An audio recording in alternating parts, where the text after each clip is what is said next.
శ్రీరామ విజయం.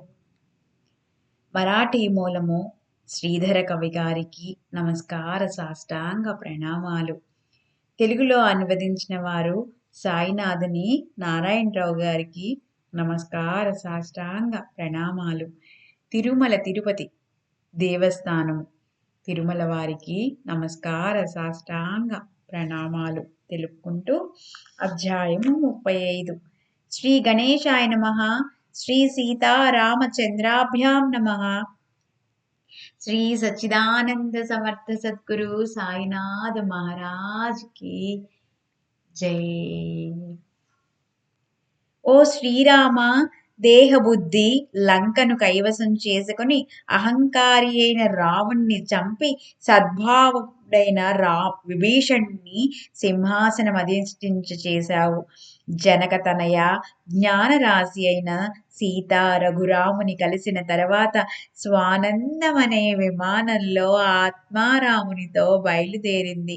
2000 యోజనాల ఎత్తులో పుష్పక విమానం ఎగురుతూ ఉండగా వాద్యాల ఘోషలో వానరులు రఘువీరుని కీర్తిని గానం చేశారు. పుష్పకంలో జానకీరాముల పయనం. పూర్ణిమ నాడు చంద్రుడు త్వరగా పశ్చిమానికి వెళ్ళినట్లు, సముద్రంలో పడవలు గాలి వేగానికి త్వరగా తిరిగి వచ్చినట్లు, దివ్య మణిమయ కాంతులలో మేఘాల గుండా విమానం గంట గణగణా మోగుతుండగా అతివేగంగా ఉత్తరం వైపు పయనించింది.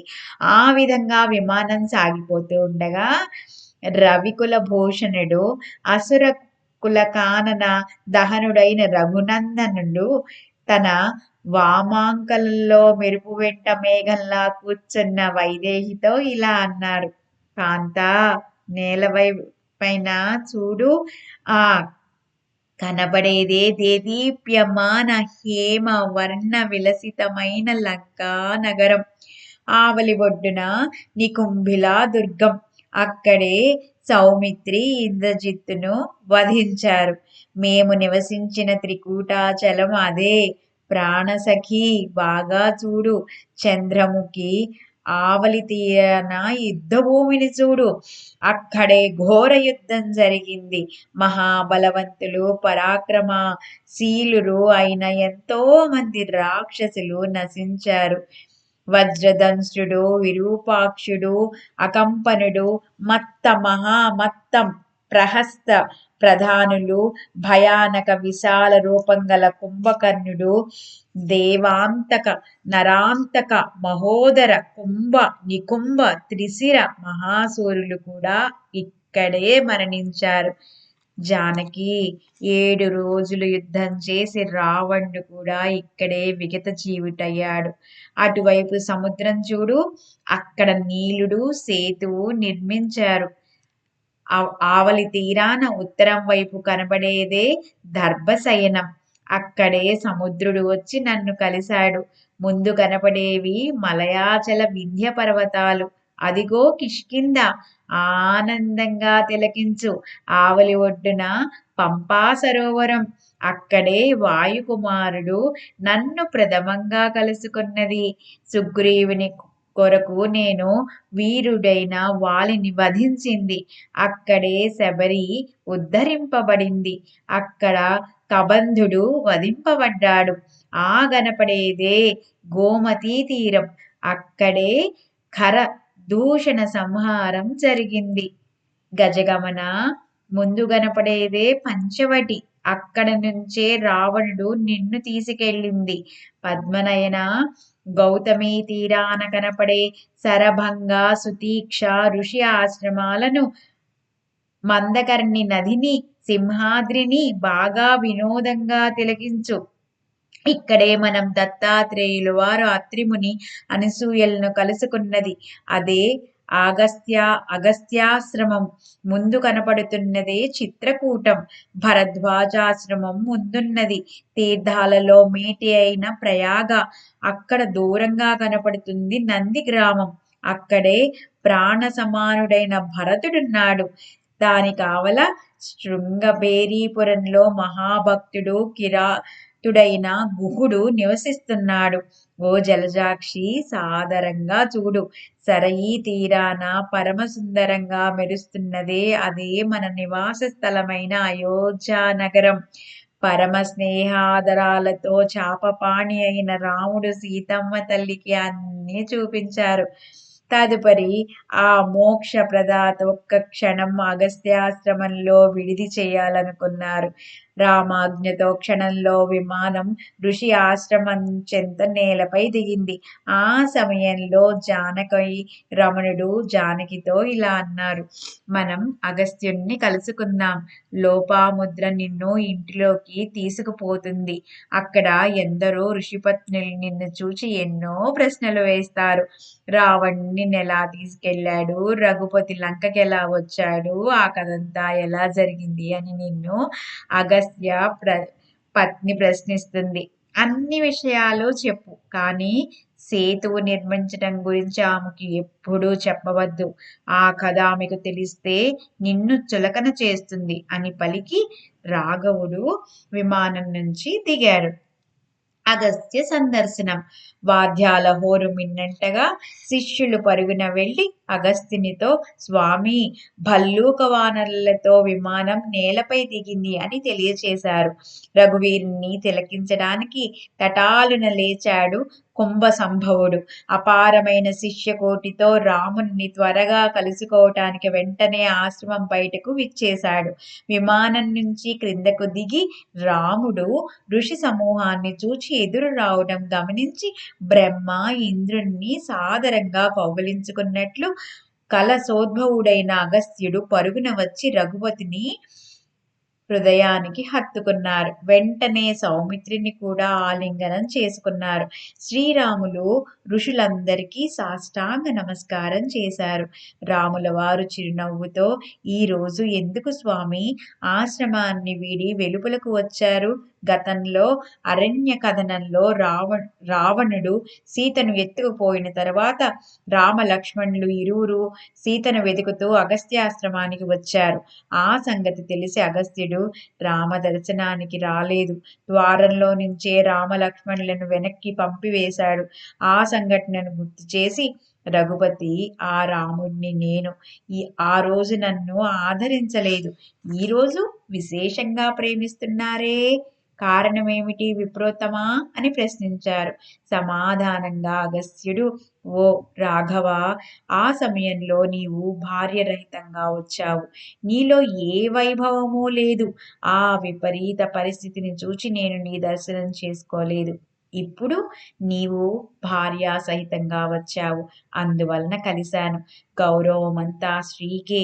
నీవు నిర్వికారుడవు. రఘునందన, నీవు మానవ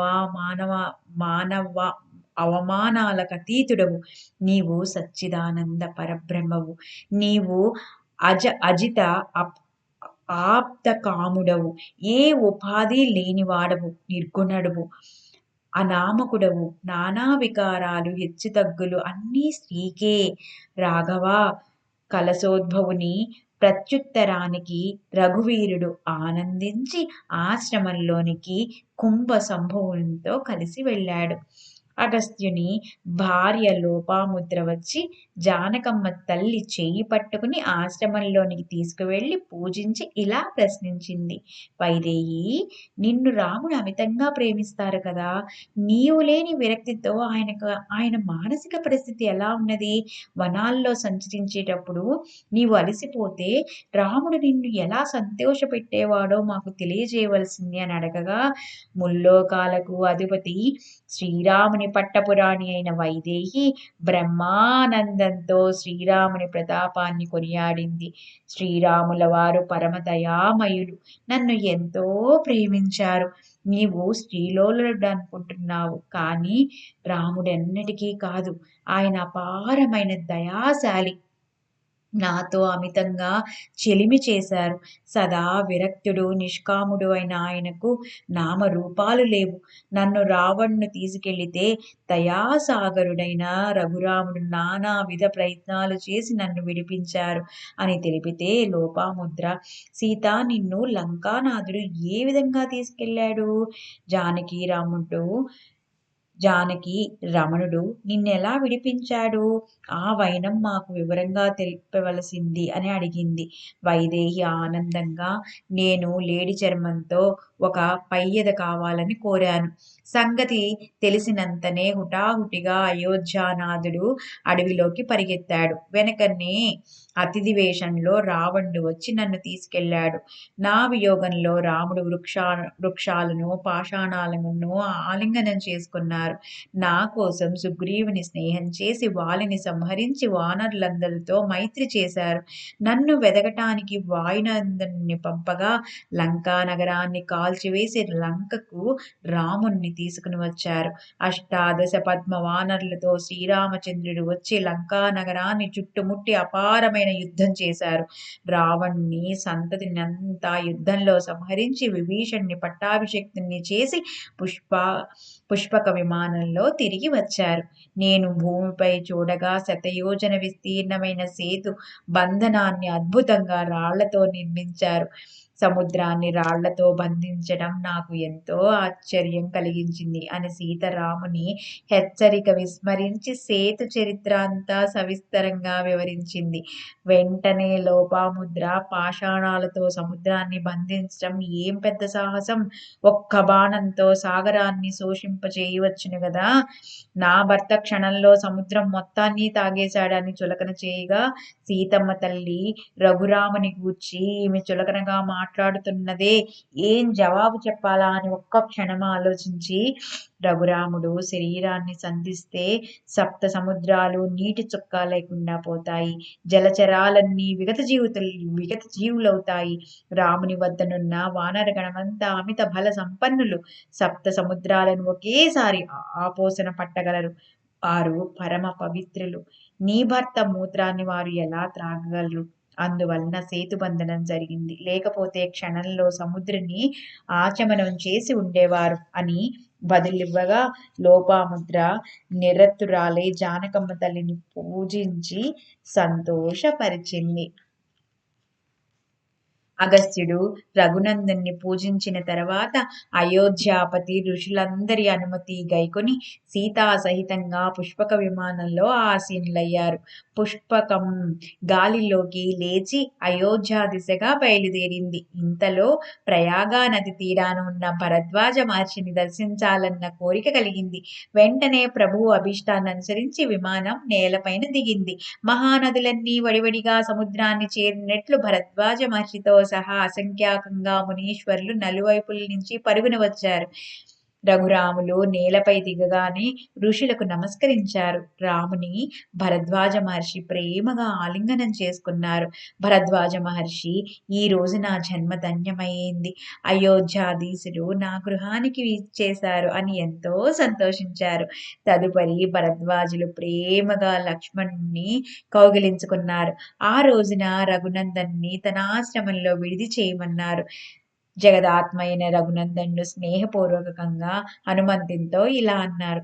ఈ రోజు మేము ఋషి ప్రీత్యర్థం ఇక్కడ నివసిస్తాము. అందువల్ల ముందు నీవు త్వరగా వెళ్ళి భరతునితో శృంగగిరిలోని భక్త శిరోమణి కుహునితో ఈ విషయాన్ని తెలియచేయవలసింది అని రాముల వారు ఆజ్ఞగైకొని రఘువీరుని చరణాలకు నమస్కరించి వాయుసుతుడు వాయు వేగాన ఎగిరిపోయారు. ఆకాశం నుంచి సూర్యుడి దిగి వచ్చినట్లు హనుమంతుల వారు అకస్మాత్తుగా గుహుని నివాసానికి వచ్చి రఘురాముల వారు విచ్చేశారు అని తెలియజేశారు. జగదానంద మూలకందుడు, భరత హృదయారవింద భ్రమరము, భక్త జన వరదుడు, పరమానందుడు, ఉదార రఘనుడు, సర్వాంతర్యామి, మనోమోహనుడు, పరాత్పరుడు, విశ్వాత్మకుడు, విశ్వపాలకుడు, విశ్వమనోద్ధారకుడు, జనన హృదయాల చాలకుడైన శ్రీరాముల వారి దగ్గరికి వచ్చారన్న పలుకుల విని గుహుడు ఆనందంతో పొంగిపోయి పరుగున మారుతి పాదాలు పట్టుకుని గదితుడైనాడు. ఆ పరమ భక్తిని హృదయానికి హత్తుకున్నారు హనుమంతుల వారు. తిరిగి గుహుడు మారుతి చరణాలపై వాలి త్రికరణ శుద్ధిగా మీకు ఆరతిస్తాను అంటూ పండ్లు పూలు తెచ్చి గుహుడు హనుమంతుల వారిని పూజించారు. గుహునితో నంది గ్రామంలోనున్న భరతుని వద్దకు వెళ్లి స్వామి వస్తున్నారన్న వార్తను వినిపిద్దామని హనుమ సూచించగా భక్త శిరోమణులు ఇరువురు వెంటనే లేచి ఒకరి చేరు పట్టుకుని క్షణంలో వేగంగా బయలుదేరారు. నంది గ్రామంలో భరతుని స్థితి. అక్కడ నంది గ్రామంలో భరతుడు నిరీక్షణకు 14 సంవత్సరాలు నిండాయి. ఇంకా రఘునాథుడు రాలేదేమో అని వేళ్ల మీద లెక్క పెట్టసాగాడు. భరతుడు సర్వగుణ సంపన్నుడు. ఆయన భక్తి సాగరంలో చేప వంటివాడు. రత్నాల గనిలో అమూల్య రత్నం. వివేకమనే గంగా జరి. జ్ఞానాకాశంలో భాస్కరుడు. వారి క్షమ ఆదిశేషుని కంటే నిశ్చలమైనది. ఆయన దయా మేరు. గుణ నిర్గుణుడు. ఆకాశంలో మేఘం వంటివాడు. విరక్తి నందనుడైన భరతుడు గడువు దాటిపోతున్నది. ప్రేమమయమైన తల్లి వంటి నా రాముడు ఇంకా నాకు కనిపించలేదు. ఇక దేహం చాలించి రఘునందన్ని వెతుకుతాను అని వెంటనే హోమగుండాన్ని ఏర్పరిచి భరతుడు అగ్నిని రగిలించాడు. హోమగుండం ముందు నిలబడి రాముని ఆంతర్యంలో ధ్యానిస్తున్నాడు. కిరీటం కుండలాలతో విశాలమైన కనుదోయతో శ్యామలవర్ణుడు సుహాస్య వదనుడైన భరతుడు అకస్మాత్తుగా గుండంలో దూకబోతుండగా వాయుసుతుడు దగ్గరకు వచ్చి రావణ్ణి చంపి సురులను చెర విడిపించి జగదాత్ముడైన రఘురాముడు వస్తున్నాడని చెప్పాడు. భక్త జన సహాయకుడైన రాఘవుని ఆగమన వార్త విని భరతుడు కళ్ళు తెరవగా హనుమ నమస్కరించాడు. విపరీతమైన వేసవిలో క్షతగాత్రుడైన సారథికి దప్పిక కలగగానే చెంత మంచినీరు లభించినట్లు, చకోరానికి ఆకలి కలగగానే అనుకోకుండా సూర్యుడు ఉదయించినట్లు భరతుల వారు హనుమంతుణ్ణి చూచి ఆనందించారు. హనుమంతుని పరమ ప్రీతితో పైకి లేపి హృదయానికి హత్తుకొని, రఘుపతి ఎక్కడికొచ్చాడు ప్రాణసఖ, నాకు వెంటనే చూపించు అని అర్థించాడు. ప్రాణం పోయే సమయంలో హఠాత్తుగా అమృతం నోట్లో పడ్డట్లు భరతుడు మారుతిని చెంత కూర్చుండబెట్టుకుని వివరంగా జరిగిందంతా చెప్పమని అర్థించగా మేఘం అమృతం వర్షించినట్లు మారుతి చెప్పసాగారు. కృపాసాగరుడైన రఘునాథుడు అనుక్షణం నిన్ను తలుచుకొని ఎప్పుడూ మనం భరతుణ్ణి కలుసుకుంటామని అడుగుతూనే ఉన్నారు. ఇంద్ర పదవితో సమానమైన రాజ్యాన్ని విడిచి సకల భోగ భాగ్యాలు త్యజించి మీరు నంది గ్రామంలో బస చేశారు. మీ సహోదర ప్రేమకు జోహార్లు అని పలుకగా భరతుడు, మారుతి ఎండమావిలో సూర్యుడు మునిగిపోతే, చీకట్లో సూర్యుడు చిక్కిపోతే, భాగీరథి దోషాల వల్ల కుంటుబడితే, ఆదిశేషుడు దరిత్రిని మోయలేక పారిపోతే, సముద్రం చెలియకట్ట దాటితే నాకు రాజ్యాకాంక్ష కలుగుతుంది అని పలికి శత్రుఘ్నునితో నీవు త్వరగా అయోధ్యకు వెళ్ళి వశిష్ఠునికి తల్లులందరికీ శుభవార్త త్వరగా తెలియజేయవలసింది. తెల్లవారుతోనే ప్రజలను సేరను జగద్వంద్యుడైన శ్రీరాముని ముంగిటకు వాద్యాల ఘోషతో తీసుకురావలసిందని చెప్పాడు. అనుమతి గైకొని శత్రుఘ్నుడు పరుగున అయోధ్యకు వెళ్ళి సుమంతుని కలుసుకోగా అతడి వదనం ప్రసన్నమైంది. ఇంకా చూస్తావే, త్వరగా లేచిరా. శ్రీ రఘునాథుల వారు అయోధ్యను సమీపించారు. హనుమంతుల వారు నందిగ్రామంలో ఉన్నారు. మిగతా వారికి త్వరగా ఈ విషయం తెలియజేయాలి. ఆ మాటలు విన్న సుమంతునికి ఆనందానికి అసలు అవధులే లేవు. సంతోషంగా పరుగులు తీశారు. రఘురాముడొచ్చిన దుందుబులు మ్రోగించారు. భేరీల మోతకు ఆకాశం దద్దరిల్లింది. శత్రుఘ్నుడు రాజభవనాలపైన కలశాలను యథాస్థానంలో ఉంచారు. సూర్యోదయం కాగానే భూమిపైన కిరణాలు ప్రసరించినట్లు రఘురాములు వచ్చాడన్న వార్త నగరంలో పాకిపోయింది. అన్ని వీధుల్లో జనం పరుగులెత్తారు. శరీరం రోమాంచితం కాగా వారి ఆనందానికి అవధులే లేవు. కన్నులలో నుంచి ఆనందాశ్రువులు కారసాగాయి. 16 పద్మాల సైన్యం త్వరగా సిద్ధం కాగా 14,000 గజదళం ఒకవైపు మోహరించాయి. శత్రుఘ్నుడు సుమంతుడు కలిసి కౌసల్య భవనానికి వచ్చి మాతా సౌమిత్రి సీతా సహితంగా రఘురాములు వచ్చారని తెలుపగా కౌసల్య సుమిత్రులు ఇరువురు ఆనందంతో ఉప్పొంగిపోయి కన్నుల నుంచి ఆనందాశ్రువులు కారుతూ ఉండగా త్వరగా వాహనాలను అధిరోహించారు. వశిష్ఠుని వద్దకు వెళ్లి శత్రుఘ్నుడు ఆనందంగా స్వామి రఘునందన్ని విచ్చేశాడు, త్వరగా అతని సన్నిధికి పోదాం పదండి అన్నారు. రఘునాథుని ఆగమన వార్త విని బ్రహ్మపుత్రుడు స్వానందంలో ఓలలాడారు. చతురంగ బలాలన్నీ నగరం వెలుపల ఆయత్తమైనాయి. మెరుపు వలె పతాకం మెరుస్తూ ఉండగా మకర తోరణాలు ముందుకు సాగిపోయాయి. 18 పద్మాల ప్రజలు నగరం వెలుపలకు పరిగెత్తారు. కైకేయి, సుమిత్ర, కౌసల్యలు పల్లకీల నద్రోహించారు. మంగళవాద్యాల హోరులో ఆ సంరంభం వర్ణించనలవి కాదు. వశిష్ఠ, శత్రుఘ్న, సుమంతులు దివ్య రథాలలో ఆసీనులు కాగా జనులంతా ఆనందమయులై రఘురాముని దర్శించడానికి బయలుదేరారు. ముహూర్త సమయం సమీపిస్తే ఉత్సవం వేగంగా సాగిపోయినట్లు దప్పిక కొన్నవారు గంగ ఒడ్డుకు పరిగెత్తిలో బ్రహ్మానందంలో జల్లు సాగిపోయారు. నంది గ్రామంలో భరతుడు హనుమంతుల వారు సూర్యోదయాన్ని నిద్రలేచి నిత్య కృత్యాలు ముగించుకొని ముందుకు సాగిపోయారు. ఈ రోజు నా జన్మ ధన్యమైంది. కన్నులారా నిధి వంటి రాముని కాంచబోతున్నాను అని భరతులు వారు అన్నారు. భరతుని కలయిక. ఇక్కడ భరద్వాజ మహర్షి అనుమతి కైకొని రఘునందన్ను పుష్పకంలో కూర్చుని త్వరగా విమానాన్ని అయోధ్య వైపు సాగిపోమన్నారు. భరతునితో హనుమ త్వరగా పైకి చూడండి అన్నాడు. వెంటనే హనుమంతునితో ఆకాశంలో వాద్యఘోష వింటుంటే నాకు ఆశ్చర్యం కలుగుతుందన్నాడు. హనుమ అది పుష్పక విమానం, సేనా సహితంగా సీతారాముని తీసుకొని అతివేగంగా వస్తుందని పలుకగా విమానానికి సాష్టాంగ నమస్కారం చేసి తిరిగి తలెత్తి విమానాన్ని అవలోకించారు. తిరిగి సాష్టాంగ నమస్కారం చేసి భరతుడు చంద్రుని కొరకు చకోరు ఎదురు చూస్తున్నట్లు ప్రేమగా ఆకాశంలోకి చూడసాగారు. మారుతి చేయి పట్టుకుని కైకేయి తనయుడు ముందుకు సాగిపోయాడు. రాఘవుని ఆనతిని అనుసరించి పుష్పకం నేలపైన దిగింది. సీతా సైతంగా రఘునందన్ విమానం నుంచి కిందకి దిగి ఆ అయోధ్య రాజ్యానికి సాష్టాంగ ప్రణామం చేశారు. జన్మభూమికి, జాహ్వావికి, జననికి, సద్గురు స్థలమైన పవిత్ర భూమికి, శివహరి ప్రతిభలకు మహాత్ములు సాష్టాంగ ప్రణామం చేస్తారు.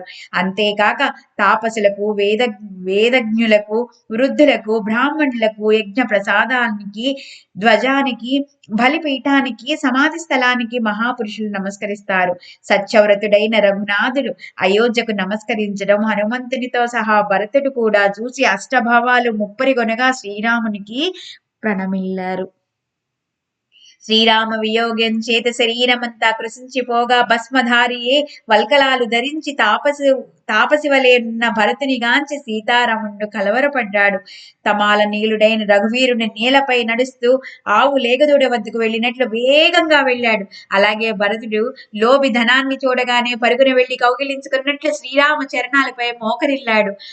పుట్టుగుడ్డుకి చూపు వచ్చినట్లు, మృత్యుముఖంలో అమృతాన్ని సేవించినట్లు, దరిద్రునికి అకస్మాత్తుగా ధనం లభించినట్లు, దొంగలు దోచుకునే సమయానికి అనుకోకుండా రక్షకుడు పరుగున వచ్చినట్లు భరతుడు అమితానంద భరితుడయ్యాడు. రాఘవుడు భరతుని లేవనెత్తి హృదయానికి హత్తుకున్నాడు. ఇద్దరు కనుల నుంచి వెలువడిన అశ్రుధారులు వరదలై పారాయి. వారి కలయిక హరిహరుల సంగమం వల్లే సూర్య చంద్రుల వలె క్షీరాబ్ది వలె గోచరించింది. వేదాంత గ్రంథాల సారమంతా ఒక్కటైనట్లు శ్రీరామ భరతుల కలయికలో ఏకత్వం మేళవించింది. సమసంతోషం సమాన ప్రేమలతో మనసంతా నిండిపోగా వియోగం వ్యధ దిగంతాలకు పారిపోయింది.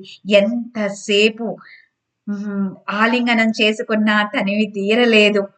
ఆ సన్నివేశాన్ని సుగ్రీవ విభీషణులు కన్నులారగాంచారు. శ్రీరామ భరతుల ప్రేమ అద్భుతమైనది. ఒకదానికంటే మరొకటి మధురం, ప్రాణాధికమైనది.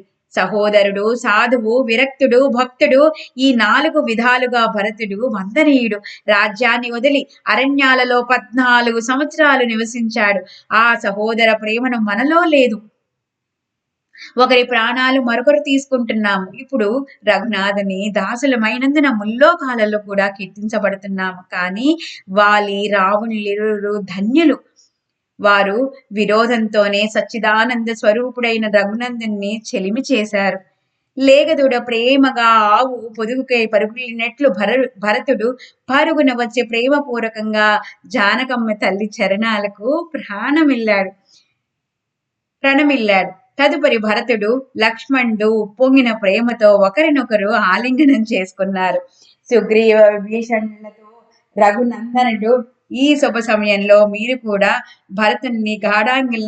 గాఢాలింగనం చేసుకోమన్నారు. ఆ మాటలు విని ఇరువురు భరతునికి సాష్టాంగ ప్రణామం చేయగా భరతుడు మొదట సుగ్రీవుని లేవనెత్తి కౌగలించుకున్నాడు. వెంటనే విభీషణుని లేపి ప్రీతితో హృదయానికి హత్తుకున్నాడు. ఆ మీదట నల నీల వాయు నందలను జాంబవంతాది వీరులనందరినీ కలుసుకున్నాడు. పిమ్మట భరతుని వలె దీక్షతోనున్న గుహుడు భక్తితో రామునికి నమస్కరించాడు. రాఘవునికి అందరూ సమానమే. గుహుని రాముడు హృదయానికి హత్తుకోగానే గుహుని ఆనందానికి అవధులే లేవు. గుహ భరతులతో కలిసి రఘునాథుడు విమానంలో ఆసీనుడు కాగానే విమానం వాయు వేగంతో గాలిలో పయనించింది. క్షీరాబ్ది తీరంలో గరుడు వాలినట్లుగా నంది గ్రామ సమీపాన విమానం దిగింది. సీతారాములు పుష్పక విమానం నుంచి దిగగానే క్షణంలో వానరులు అసురులందరూ దిగిపోయారు. వెంటనే రాఘవుడు పుష్పకంతో నీవు వెంటనే కుబేరుని వద్దకు వెళ్ళి మళ్ళీ స్మరించగానే మా వద్దకు వచ్చేయి అని ఆజ్ఞాపించారు. అనుమతి గైకొని పుష్పకం గాలిలోకి లేచి కుబేరుని వద్దకు వెళ్ళిపోయింది. నందిగ్రామ సమీపంలోని అరణ్యంలో రఘునాథుడు విడిది చేయగానే వానర అసురు దళాలన్నీ అక్కడనే కూర్చున్నాయి. అక్కడ అయోధ్య వెలుపల సుందరంగా రథాన్ని అలంకరించి సైన్యమంతా ఆనందంగా బయలుదేరారు. 14,000 గజదళము, భయంకరమైన 16 కోట్ల కాల్బలము శత్రుఘ్ని వెంట శ్రీరాముని కలుసుకోవడానికి వచ్చారు. భరతుడు రాఘవునితో శత్రుఘ్న సుమంతులు తల్లులు స్నేహపూర్వకంగా మిమ్మల్ని కలుసుకోవటానికి వచ్చారు. తపోజ్ఞాన సమర్థులు, శాంతి క్షమలలో పర్వతం వంటి వారు, సద్గురునాథులు అయిన వశిష్ఠుల వారు కూడా మిమ్మల్ని త్వరగా కలుసుకోవాలని ఉవ్విళ్ళూరుతున్నారు. అయోధ్య నుంచి సకల బ్రాహ్మణులు 18 పద్మాల సైన్యం సంపూర్ణంగా అపారమైన ప్రీతితో మిమ్మల్ని కలవాలనుకుంటున్నారు అని చెప్పారు. నాలో ఏమేమి నేను సుమంతుడు శత్రుఘ్నుడు రథం దిగి సీతారాముని చూచి సాష్టాంగ నమస్కారం చేశారు. శత్రుఘ్న సుమంతులను కలవటానికి రఘునాథుడు ఆసనం నుంచి పైకి లేవగా శత్రుఘ్నుడు కన్నీటితో పాదాభివందనం చేశారు. శ్రీరాముడు గదితుడై శత్రుఘ్నుని గాఢాలింగనం చేసుకున్నాడు. వెంటనే సుమంతులు శ్రీరాముని పాదాలు పట్టుకొనగా సహోదరుని వలె ఆదరంగా రఘుపతి ఆలింగనం చేసుకున్నారు. పరమ ప్రీతితో సౌమిత్రి, సమంత శత్రుఘ్నులను కౌగిలించుకున్నారు. తదుపరి వానర ముఖ్యులందరూ సుగ్రీవ, విభీషణ, భూపాలురు, సుమంత శత్రుఘ్నులను ప్రేమపూర్వకంగా కలుసుకున్నారు. వెంటనే సౌభాగ్యవతి అయిన జానకమ్మ తల్లిని ఇరువురు నమస్కరించారు. తదుపరి సుమంతులు రఘురాముడితో సద్గురువైన వశిష్ఠుల వారు వచ్చారని విన్నవించారు. ఆ మాట వినగానే రఘునాథులు పరుగున ఎదురు వెళ్లారు. రాముని చూచి వశిష్ఠులు వాహనం నుంచి కిందకు దిగారు. కనులారా సద్గురిని గాంచి జానకి జామాత గద్దుడై ప్రణమిల్లగా వశిష్ఠుల వారి త్వరగా ప్రేమతో లేవనెత్తారు. జగద్వంద్య రఘునాథ, అందరకు నీ దర్శనం దుర్లభం. భూభారాన్ని తగ్గించడానికి నీవు సూర్యవంశంలో అవతరించావు. సంసార భయశత్రు విమోచన, రవణాంతక, చిన్మయాలోచన, పురాణ పురుష, జగన్మోహన, నీ లీలలను చూపించి ధన్యులను చేశావు అనగా జగదాత్మ అయిన రాముడు ఇదంతా మీ కృపా మహత్యమే. గురు భక్తునికి శివ బ్రహ్మ సనకాదికులు నమస్కరిస్తారు. రోగకాల భయ మృత్యువులు వాత పడ్డవారు మీ వలన రక్షించబడతారు. దేవతలంతా బంధ విముక్తులు కావడం గురుకృపా విశేషమే అని సూచించారు రాముల వారు. తదుపరి సుమిత్ర తనయులు ప్రేమగా వశిష్ఠుని చరణాలకు నమస్కరించగా గురువు హృదయానికి హత్తుకొని నీ కీర్తి ధన్యమైందని మెచ్చుకున్నారు. పిమ్మట జానకమ్మ తల్లిని ప్రేమతో వశిష్ఠుని పాదాలకు నమస్కరిస్తే అనంత కళ్యాణం సౌభాగ్యవర్ధనం కలుగుగాక అని సీతమ్మ తల్లిని ఆశీర్వదించారు. ఓ సీతమ్మ, నువ్వు పూర్ణ సతివి. నువ్వు రాఘవుని కీర్తిని పెంపొందించావు. నువ్వు ప్రణవ రూపిణివి, చిత్ శక్తివి. ఈ బ్రహ్మాండమంతా నీ స్వయిచ్ఛతో రచించబడింది అని వశిష్ఠుల వారు కీర్తించారు. మాతాపుత్రుల సమాగమం అనంతరం వేలాది వేల దండపాణులు ముందు నడుస్తూ ఉండగా కౌసల్య, సుమిత్ర, కైకేయి సువర్ణ వస్త్ర ప్రసాదితమైన మేనాలలో అరుదించారు. సుమంతుడు రఘురామునితో, స్వామి, మీ తల్లి దగ్గరకు వచ్చింది అనగానే సీతాకాంతుడు క్షణమాత్రం సైపలేక తల్లి వద్దకు పరుగులు తీశాడు. పల్లకిని నేల మీద దింపగానే లేగదూడ ఆవుని చూసి చెంపకు పరిగెత్తినట్లుగా రఘురాముడు తల్లి చరణాలకు మ్రొక్కాడు. కౌసల్య వెంటనే ముల్లోకాధిపతి శ్రీరాముని పైకి లేపి హృదయానికి హత్తుకుంది. అశ్రుధారలతో రఘుపతి తల్లికి అభిషేకం చేశారు. వాత్సల్యం ముప్పరిగొనగా తల్లి కూడా బాష్పరుద్ధ కంఠమై, వచ్చా 14 సంవత్సరాలు అరణ్యాల్లో తిరిగి సుకుమారమైన నీ పాదాలు శీతోష్ణానికి శోషించాయి. శ్రీరామా, అయోధ్య ప్రజల మానస సరోవరానికి నీవు రాజహంసవు, శ్యామల వర్ణుడవు, సుకుమారుడవు. అట్టి నిన్ను మీ తండ్రి కంటకమైన వనవాసానికి పంపారు. నిర్మలుడైన నా రామచంద్రుని 14 సంవత్సరాలు వియోగమనే రాహు కబళించాడు. ఈ రోజే సంపూర్ణంగా రామచంద్ర ముఖబింబ దర్శనమైంది. 14 సంవత్సరాల దీర్ఘరాత్రి గడిచిపోయింది. ఈ రోజు రామ సూర్యోదయమైంది. అయోధ్యలోని జనవదనాలు వికసించాయి. నవ మేఘవర్ణుడైన రఘువీరుడు వియోగ సమీరాన్ని పారద్రోలారు. నేటి వరకు మా దేహ క్షేత్రాలు బీడువారాయి అని అంది. బదులుగా ఆ తల్లిని ఉద్దేశించి, అమ్మా, కళ్ళారా నీ పాద పద్మాలు దర్శించి నా భాగ్యం పరిపూర్ణమైంది అంటూ ఓదార్చారు. తర్వాత లక్ష్మణులు కౌసల్య పాదాలకు నమస్కరిస్తే ఆమె లక్ష్మణ్ణి కౌగిలించుకొని గదితయై, మీరిద్దరూ నా చింతామణులు, వనిసెలవలే దూరంగా విసిరివేయబడ్డారు. నా పూర్వ పుణ్యం వల్ల తిరిగి మిమ్మల్ని కళ్ళారా చూసుకోగలిగాను అని అంది. సుమిత్ర పాదాలకు ఆత్మారాముడు నమస్కరించగా ఆమె ప్రేమతో ఆలింగనం చేసుకుని గత 14 సంవత్సరాలుగా అయోధ్యను ప్రేతకళ ఆవరించింది. ఈ రోజు తన ప్రాణమైన రఘుపతి రాకతో చైతన్యవంతమైందని తెలిపింది. రాముడు కైకేయికి ప్రాణమిల్లగా ఆమె ప్రతిగా కౌగిలించుకుని, రఘునాథ, ఈ రోజు నుంచి నువ్వు కళ్యాణ రూపుడివై పాలించు. నేటితో నా తలపై పడ్డ అపకీర్తి అంతరించింది అని అన్నది. ఎండిపోయిన మడుగులోని చేపల్లాగా అయోధ్య ప్రజానీకం తల్లడిల్లారు. జగజ్జీవనుడైన శ్రీరాముని రాకతో అందరూ ఆనంద సాగరంలో మునిగి తేలియాడారు. ఇక్కడ సుమిత్ర చరణాలకు లక్ష్మణుడు మోకరిల్లగా ప్రేమతో లేవనెత్తి హృదయానికి హత్తుకుంది. 14 సంవత్సరాలు నిరాహారంగా నువ్వు అరణ్యంలో ఎంతో కష్టపడ్డావు అని అంటే సౌమిత్రి, రఘువీరుని దయవల్ల నేను ఎంతో ఆనందంగా ఉన్నాను అని సమాధానమిచ్చారు. లక్ష్మణుడు కైకేయికి నమస్కరిస్తే ఆమె కౌగిలించుకుని విజయుడు కమ్మని ఆశీర్వదించింది.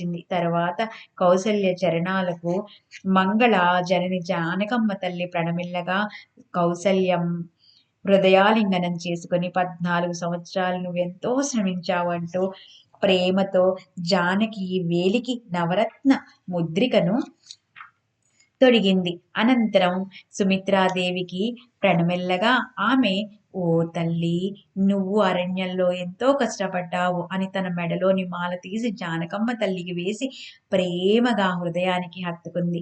పిమ్మట సీతమ్మ తల్లి కైకేయికి నమస్కరిస్తే ప్రేమగా ఆలింగనం చేసుకుని, బుద్ధి కూడా ఆమెకు రాలేదు. అలాంటి ఆమె మరేం చెప్పగలదు? అయినా కుటిలంగా, నీ వయస్సు చాలా తక్కువ అయినా చాలా కీర్తి గడించావు. రావణ్ణి సంపదంతా బాగా అనుభవించి వచ్చావు. శ్రోత్రియుల పాత్ర అని తెలియక కుక్క తీసుకెళ్తే కోపంతో దానిని చంపిన ఆ పాత్ర ఎన్నటికీ పవిత్రం కాదు. ఆ విధంగా రావణుని చంపి శ్రీరాముడు నిన్ను విడిపించాడు.